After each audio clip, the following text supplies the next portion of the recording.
Bien, amigos, hay algunas personas que no se pueden desperdiciar. Y a pesar de que ya Manuel González, Manegonte,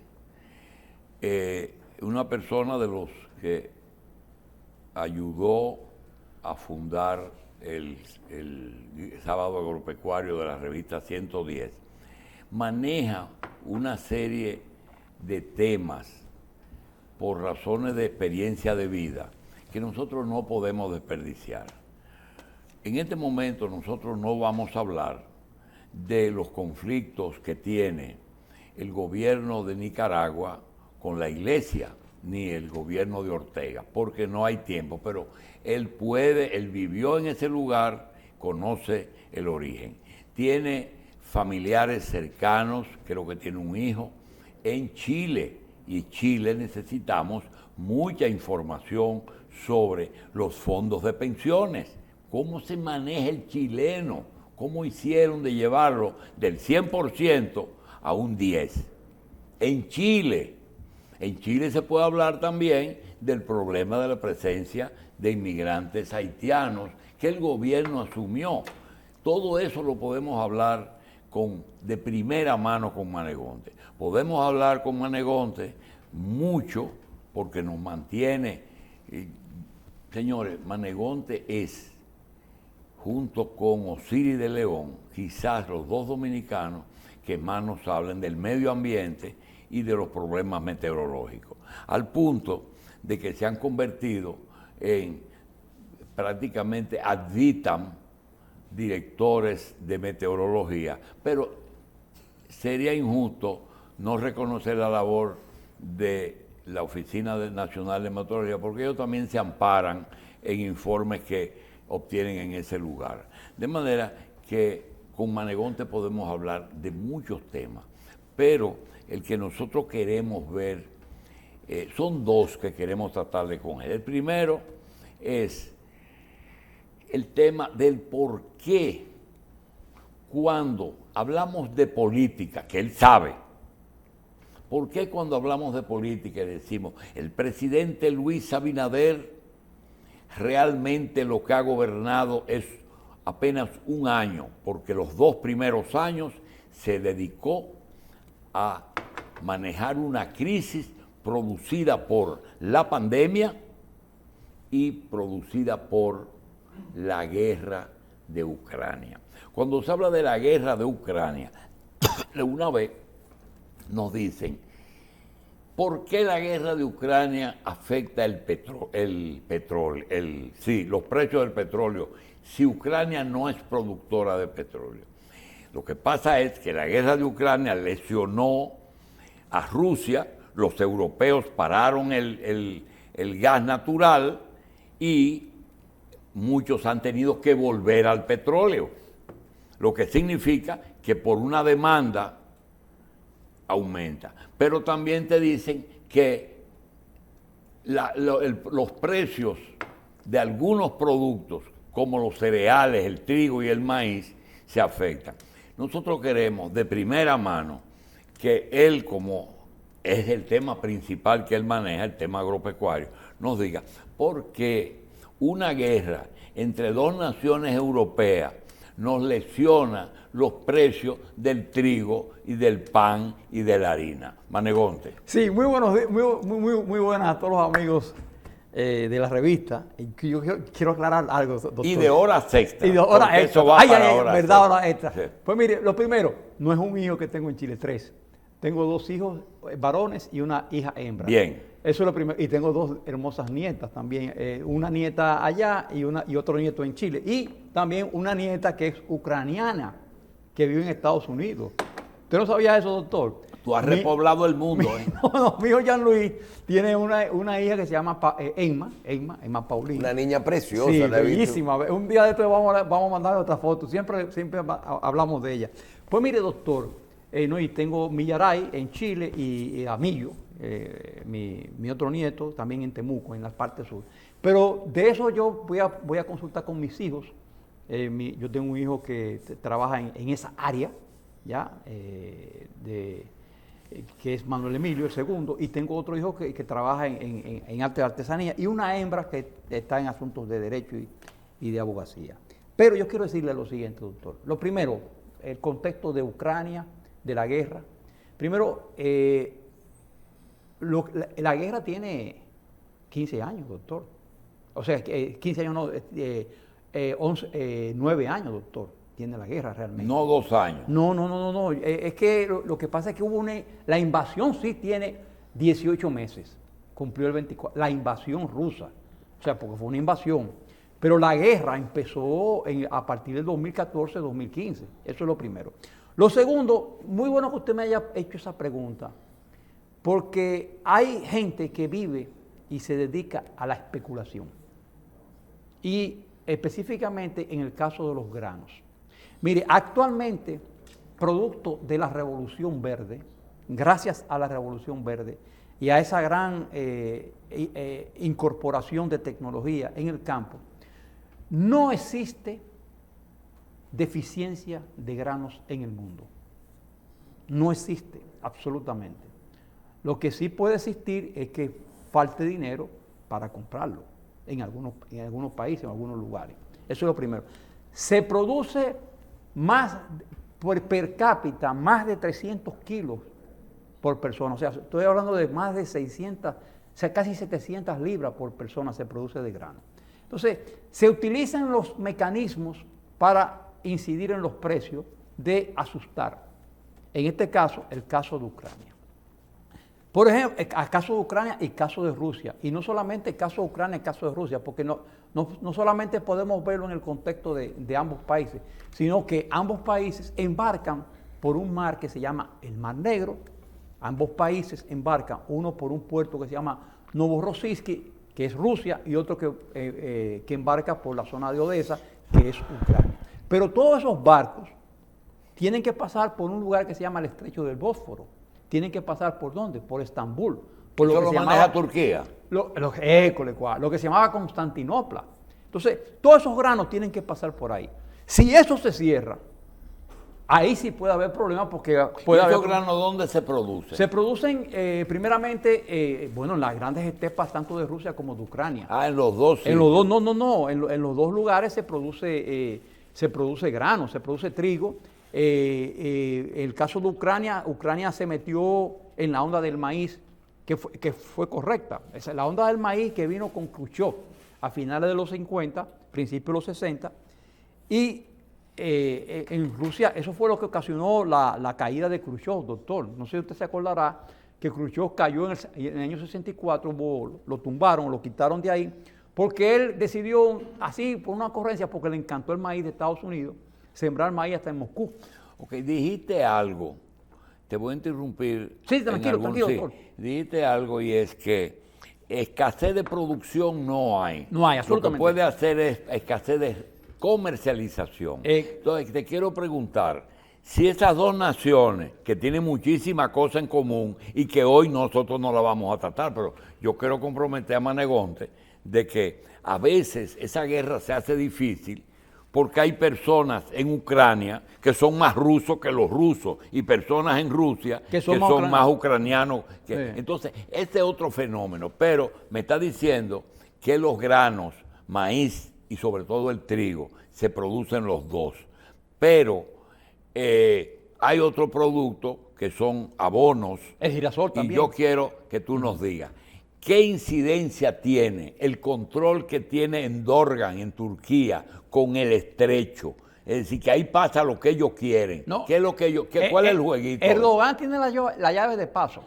O sea, Turquía tiene la llave de paso en cuanto a la comercialización. ¿Y ellos qué? ¿Cobran por el paso? Sí. Entonces es el negocio de ellos, pero no impedir la producción. No, ellos no impiden producción. Entonces, por ejemplo, mire, doctor, usted sabe que Erdogan recientemente fue reelecto. Sí. Pues Erdogan era el más interesado que ocurriera el acuerdo de grano, porque necesitaba ¿qué? Trigo que llegara a Turquía a precios asequibles a la población. Entonces se mantuvo la estabilidad de precios. Después de las elecciones de Turquía, que Erdogan se reelige, ¿para qué el acuerdo ya? O sea, ¿para qué el acuerdo? O sea, así como tú entras armas por trenes, así tú puedes sacar tu trigo por trenes. Bien. Tranquilamente. Entonces, realmente lo que más daño ha hecho no ha sido la guerra, doctor. O sea, no ha sido la guerra. Lo que más daño ha hecho han sido las sanciones. Las sanciones. Las sanciones. Ok, pregunta.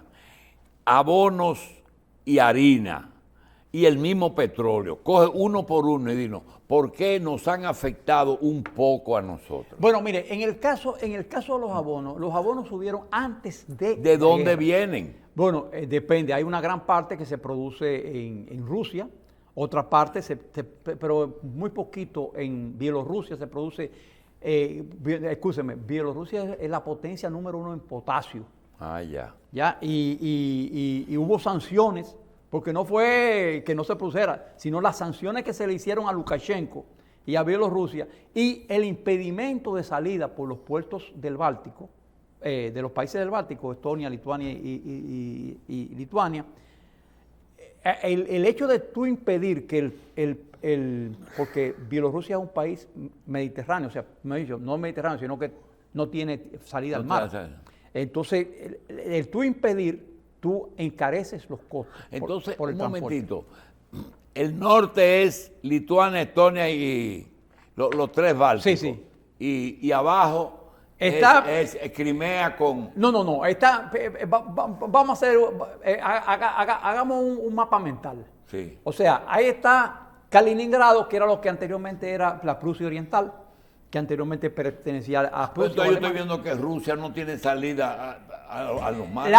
No, tiene salida grandísima por el Ártico o por el Pacífico. Sí, pero es lejísimo, doctor. No, pero el Pacífico. Entonces, Rusia tiene dos salidas fundamentales, que es el Báltico, sí. o sea, el Mar del Norte ahí. el Mar el Mar del Norte, bueno, el Finlandia Báltico no lo interrumpe. No, porque no lo interrumpe, no. Hace costa, Sí. hace una frontera larguísima, Bien. hace con Rusia. Entonces están los tres países llamados países bálticos, que son Letonia, Lituania y Estonia. Entonces, esos países son miembros de la OTAN, por cierto. Entonces está Bielorrusia, pero Bielorrusia no llega al mar. ¿Ya? Entonces está Ucrania, y entonces, como una parte de Ucrania era Crimea, Sí. pero Crimea siempre fue rusa, doctor. O sea, Crimea se le ocurrió un humo. Bueno, ese mapa, hay que buscar otro mapa más que esté más para la izquierda. Sí, pero Sí, Rusia se la dio a Ucrania. Sí, se la regaló Khrushchev, porque es que, doctor, hay algo que nunca ¿Pero se ha cómo hablado. que se la regaló un humo? Sí. Sí, no un humo, sí. Así Sí, fue. ¿Qué es así lo fue. que nunca se ha hablado? Lo que nunca se ha hablado es que la gran mayoría de los dirigentes del Partido Comunista de la Unión Soviética No eran rusos. no eran rusos, eran o georgianos, O el ucranianos. caso que era Stalin, o ucraniano. Es más, mire, el que murió ahora con Prigozhin el día pasado, Sí.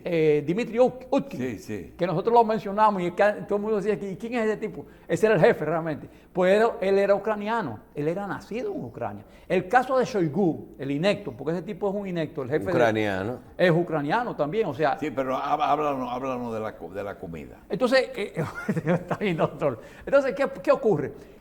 Ucrania, a raíz del famoso Euromaidán y su política se vio, o sea, hacia Europa, Europa vio un filón de oro. ¿Cuál fue el filón de oro? Señores, vamos a producir en tierras que no son nuestras y produzcamos allá girasol, maíz y trigo. ¿Y usted sabe quiénes fueron los que se beneficiaron de ese famoso acuerdo de grano? España, Italia, Portugal, Alemania, Holanda. De los 32.8 millones de toneladas que salió de los puertos ucranianos cuando existió el acuerdo, solamente el 2.5%, menos de 1 millón de toneladas, fue a los países pobres. Y siempre se hablaba de los países pobres. No, que ese acuerdo va a afectar a los países pobres. Pero si usted agarra, míralo ahí, doctor, míralo ahí. Sí. Eso es Ucrania. Mire, la parte izquierda, mejor dicho, la parte derecha es la fronteriza con Rusia. Esa es una zona fundamentalmente ruso-parlante. Y ahí es donde está actualmente la guerra. O sea, ahí es donde está. Pero tú agarras la parte izquierda, de Kiev hacia la izquierda, tirándote hacia el Lviv, que es Leópolis actualmente. Liv. El Lviv, sí, lo que dice el Lviv, eso es lo que se llama el Lvov. el BO. Ahí estuvo un primo mío, Manuel Pide. Un abrazo, Manuel. Él está viendo el programa ¿Y ahora por mismo. qué esa guerra afectó al petróleo? Bueno, doctor, la afectación del petróleo fundamentalmente está en función de, primero, Tiene que ver con la escasez de gas que produjo el cierre de la... no, el cierre no, la voladura del Sí. Nord Stream, o sea, Sí. pero no se ha cerrado todo, porque por ejemplo... Bueno, pero disminuyó. Sí, pero para que usted vea lo que son las cosas de la vida, por el centro de Ucrania pasa un gasoducto que va a Europa, y ese gasoducto viene de Rusia, y ese no se ha tocado. No lo tocan. No. Porque nutre a OTAN. Sí, Nutrio, lo acaba de decir, doctor. Entonces, ¿qué ha ocurrido? ¿Qué es lo lamentable? Pero lo lamentable de esta guerra es la muerte de jóvenes. Mire, doctor, cuando se sacan las cifras, porque las cifras no se dicen realmente, yo veo tranquilamente ambas fuentes, porque la puedo ver porque la entiendo en ruso. Y realmente por Telegram. Cuando yo veo cómo se ha desarrollado la guerra y veo lo que nosotros vemos, el 80-85% de las noticias que nosotros estamos viendo aquí es mentira, es desinformación, tanto desinformación rusa como desinformación americana europea. Y lo que no se quiere decir, míralo ahí, los gasoductos, ahí están los dos verdes claros que usted ve ahí. Pasa por Ucrania. Sí, eso es el Soyuz de la amistad, ok, ahí está. Y el Nord Stream está en rojo, y el Nord Stream, el Yamal, pasa también por fronterizo con Ucrania. Entendí. No te puedo dejar ir sin esto. No, doctor, No, espérate, todo lo que porque usted tú quiera, sabes lo que es el tiempo. Sí. Entonces, yo necesito que tú le digas a este país, porque tú manejaste eso y lo sigues, de la poca gente que han sobrevivido en agricultura, quiero preguntarte, realmente, cuando se le dice al gobierno, este gobierno subió los precios, suponiendo que sea cierto, que una cosa que costaba $1 cuesta 1.20, realmente, ¿cuáles son las diligencias que tiene que hacer un gobierno para que no suban los precios en un momento en que suben en todas partes del mundo? Mire, muy buena su pregunta. Me tiró para lo hondo, pero no importa, doctor. Pero ¿qué tienes tú que ver No, con eso? como yo empecé aquí en la revista agropecuaria con usted y empecé a dar los precios semanalmente, yo le digo una cosa, lo que hay que siempre evitar, cosas que no se pudo evitar, porque cuando existen los llamados choques externos, el precio que sube no baja. Y por eso mi insistencia, o sea, usted sabe que el Banco Central, la política de todo Banco Central, fundamentalmente la de la República Dominicana, es mantener dos cosas fundamentales estables. Uno, los precios, la inflación. Y dos, el dólar. O sea, la inflación porque y la tasa el de dólar influye. El dólar influye. Entonces, con la pandemia, se afectó toda la cadena en el mundo entero, no fue República Dominicana. Entonces, un producto que costaba 20 pesos, ¿ya? Y llega a 25, se queda en 25, doctor, nunca va a bajar a 20 pesos. La única manera de bajarlo es que sea un producto estacional, que eso perjudica a los productores. Pero, por ejemplo... porque hay que tener un equilibrio entre que el productor gane y el consumidor compre a buen precio. Hay que buscar ese equilibrio. Entonces, y a la otra cosa, nada baja. Todo se queda igual o sube. Doctor, porque mire, yo no entiendo, porque cada vez yo veo que se utiliza como propaganda política, o favorable al gobierno o contra el gobierno, se utiliza la cuestión de los precios. Y aquello que dijo un presidente americano, que lo acusaron de eso y dijo, es que los precios suben por el ascensor, pero bajan por las escaleras. ¿Eso en toda parte del mundo? En toda parte del mundo. Y a veces los precios no bajan. A veces bajar la inflación no baja los precios. Doctor, a veces ni bajan.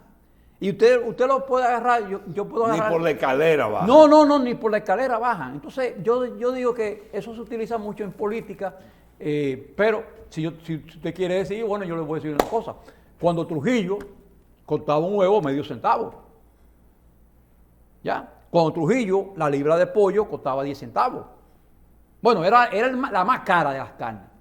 o cuando Balaguer. Sí, pero eso no se puede comparar. Entonces, eso no se puede comparar. Entonces, Ni la moneda era la se misma. utiliza ese mecanismo. Usted no puede comparar un dólar que está a 57 o 56 con un dólar que estaba a 1.05. O sea, no se puede comparar.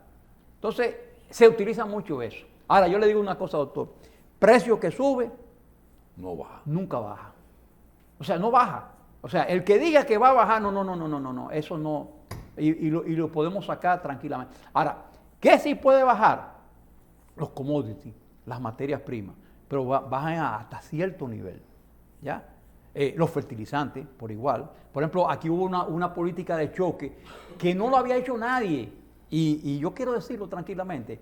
Esa política que se utilizó del gobierno dominicano en el 2021 de subsidiar los fertilizantes para evitar el choque que había mundial en los fertilizantes. Óigame, los abonos subieron 2 y 3 veces. Entonces, el gobierno asumió una carga fiscal de eso. O sea, dio un subsidio a los productores. Bien, entendido. Finalmente, Manegote, todos los días aparece hasta un récord. Aduana recauda, impuestos internos recauda, turismo ingresa y remesa envía. Sí, aumenta las remesas. Entonces uno todos los días ve esas cifras que suben y suben y todo eso. Caramba, pero se parecen a Mary Lady, que todos los días corren más y aumentan y rompen récords. Pero en honor a la verdad, háblanos de guineo, aguacate, piña y tabaco.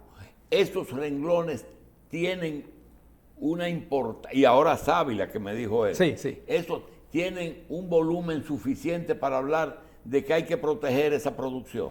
Mire, doctor, la producción agrícola, y se le faltó el más importante para mí, el arroz. La producción agrícola debe ser protegida, siempre. La producción agrícola en nuestro país es protegida desde toda la vida. Cuando yo le digo desde toda la vida, le estoy hablando que yo agarro documentos de la época del régimen de Trujillo y la producción agrícola es protegida. Del régimen de Balaguer, cuando se hizo el famoso programa de desarrollo económico de la República Dominicana, que se lo hizo en el año 1968, doctor. En el 68 fue que se hizo ese programa. Que ese fue el que sentó la base de la economía dominicana siguiente. O sea, si usted ve todos esos documentos de gobierno sí, pero hay un, las acciones de gobierno, hay un dominicano que vive en Colombia que todos José los días, Yan, un abrazo a José Yan. ¿Tú lo conoces? Claro, no, amiguísimo mío es ya, doctor. Él nos manda gracias a usted que de qué comía la gente, antes de Trujillo. Entonces, yo hacía una pregunta, digo, ¿cómo los políticos se movían para hacer campaña? Y alguien me dijo, cabotaje. Cogían un barco en Puerto Plata y venían aquí, a Barahona, sí. A Sánchez. Ahora, mi pregunta es, cuando yo le contesto siempre, es que aquí no había mucha gente, pero ¿qué comían? ¿Bacalao y arenque? No, espérese, doctor, no, eso era muy importado, como el arroz que se importaba antes. Sí. Ya, no. Era 1 millón de personas en el país entero. No, que 1 millón, menos. Eran menos, 700,000 habitantes. Santo Domingo tenía 100,000 habitantes. Sí. Señores, cuando Trujillo no llegaban a 2 millones, sí, cuando él llegó. No se llegaba. Entonces hay que decir lo siguiente. ¿Qué se come aquí? Lo que se come ahora. Lo mismo. Pero plátano, yuca, víveres. O sea, se producían aquí. Yo agarré un documento del año 1933, un documento esto de los recursos del mundo. Sí. Se lo voy a compartir, le voy a mandar la foto, doctor. Usted se va a morir de la risa. El principal componente de la alimentación de los dominicanos en esa época, 33, porque acuérdense que Trujillo empieza a desarrollar el arroz después del 35 fundamentalmente. El víver es el plátano. Aquí se come plátano y se comía plátano. Se comía plátano y se sigue comiendo plátano y se va a seguir comiendo plátano porque es parte de nuestra cultura. O sea, por un lado. El caso del arroz que sustituyó al maíz, señor doctor, aquí se comía antes maíz. Pero cuando yo digo antes los 30. Sí, pero en la Isabela se producía maíz. ¿Qué pasó? No, se puede, no, y se produce todavía. De achín, pero lo que pasa es que el maíz ya es otra cosa. Y muy bueno que usted me haya metido a eso. Yo sé que hay poco tiempo, pero le voy a decir una cosa. Mire, doctor, el maíz se puede sembrar tranquilamente. Pero con la cantidad de demanda que tiene la industria avícola Avícola. y porcina no es factible, simple y llanamente por una sola razón. Primero, necesitaríamos destinar mínimo 10 millones de tareas. Hay que cambiar el arroz por maíz. No, hay que cambiarnos al arroz y la caña y todo. Entonces, Pero ya la tenemos allá en el país, la consiguió en... no, y es no. que no se puede conseguir otra proteína que no sea de las aves y con el maíz mismo. Es decir, no comemos el maíz, no tiene... No, lo que pasa, lo que pasa, doctor. No, y es la que- cerveza también. Es que, sí, no, la cerveza también. Pero lo que pasa es que a mí me gusta la otra tipo de cerveza. Entonces, yo quiero decirle una cosa. Se habla mucho, mire, para que la tecnificación del maíz requiere un aspecto fundamental, la tierra. Cuando decimos tierra, no estoy hablando de la calidad de la tierra, La cantidad. sino la cantidad. O sea, para que sea factible una producción de Y no maíz. podemos coger un chin del arroz y sembrar maíz. No, doctor, no me inventes con el arroz, déjeme el arroz tranquilo. Ya. En toda esa extensión de arroz, no se puede eficientizar más. Sí, eso Todo, sí, sí. eso sí. Pero déjeme el arroz tranquilo. Yo prefiero mejor buscar alternativas. Porque esa, por ejemplo, yo sé que usted me quiere llevar para la pregunta de Guyana. Pues yo tengo tranquilamente, se lo voy a responder. Lo que se piensa hacer a inversionistas dominicanos, avicultores dominicanos, es simplemente dejar de depender de la bolsa y hacer lo que hacen las Hacer ellos mismos su allá en producción Guyana. allá. Óyeme, Guyana no le abrió la tierra a República Dominicana solamente. Pero sería rentable. Bueno, tienen que hacer el análisis económico. Es rentable. Y ya se conocen los detalles del acuerdo, en qué condiciones no. nos entregaron la tierra. No, déjame explicarte. Es un acuerdo de intención inicialmente. O sea, ahora viene la segunda parte. La segunda parte es definir cuáles son las tierras, dónde, pero hay que decir una cosa, el lugar y el tipo de producción. Para eso se necesita dos cosas fundamentales: dinero y tiempo. Mira, eso no se hace de un día para otro. sobre- Eso son bien. mínimo 5 o 6 años. Se queda pendiente. Un guante de oro. Ay, sí, pa' doctor. Manego, te la consigo. Número 2, maíz, Guyana, Chile, Nicaragua. Todo eso, vamos a ver cómo logramos que Manegonte haga algunos programas sobre esos temas. Señores, pausamos.